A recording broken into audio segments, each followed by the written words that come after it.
السلام علیکم ورحمۃ اللہ وبرکاتہ۔ بسم اللہ الرحمن الرحیم۔ امام بخاری رحمہ اللہ یہ حدیث بیان کرتے ہیں کہ ایک مرتبہ عطا بن ابی ربا حضرت عبداللہ بن عباس رضی اللہ عنہ کے ساتھ کھڑے تھے کہ سامنے سے کالے رنگ کی ایک لونڈی گزری۔ عبداللہ بن عباس رضی اللہ عنہ نے عطا کی طرف دیکھا، کہنے لگے، تمہارا کیا خیال ہے، کیوں نہ تمہیں ایک جنتی عورت دکھاؤں؟ حضرت عطا نے تعجب سے کہا کہ ایک جنتی عورت؟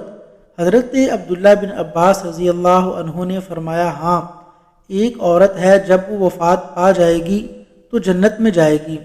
عطا نے تعجب کیا، کہنے لگے کہ مجھے دکھائیں وہ کون سی خوش نصیب خاتون ہے جو جنتی ہے، ہمارے درمیان رہتی ہے، بازاروں گلیوں میں چلتی پھرتی ہے۔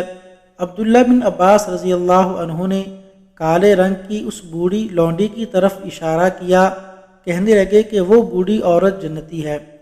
حضرت عطا نے پوچھا، ابن عباس، آپ کو کیسے معلوم کہ وہ جنتی ہے؟ جواب دیا، کئی سال گزرے، یہ کالی کلوٹی لونڈی اللہ کے رسول صلی اللہ علیہ وسلم کے پاس آئی، تب اس کو مرگی کے دوڑے پڑتے تھے۔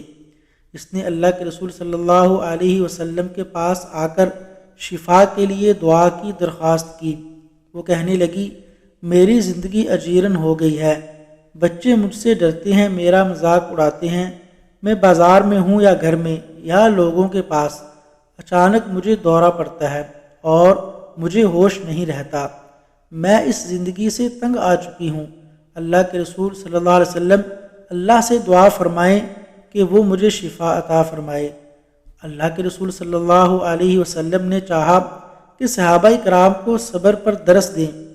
آپ نے فرمایا، اگر تم چاہو تو صبر سے کام لو اور اس کے عوض تمہارے لیے جنت ہے، اور اگر چاہو تو میں تمہاری شفا کے لیے اللہ سے دعا کر دوں۔ اللہ کے رسول صلی اللہ علیہ وسلم نے جب بات ختم کی تو اس عورت نے غور و فکر کیا، سوچا، اپنے حالات اور اپنی بیماری کو دیکھا، آپ صلی اللہ علیہ وسلم کے فرمان کو اپنے دل میں دہرایا۔ اب وہ دونوں میں فیصلہ کرنا چاہ رہی تھی کہ کس کو اختیار کرے، صبر کو یا دنیاوی آرام کو۔ سوچا، غور کیا کہ دنیا تو فانی ہے، اسے ایک دن ختم ہو جانا ہے، میں جنت کی طلبگار کیوں نہ بنوں، اس کی چاہت کیوں نہ کروں؟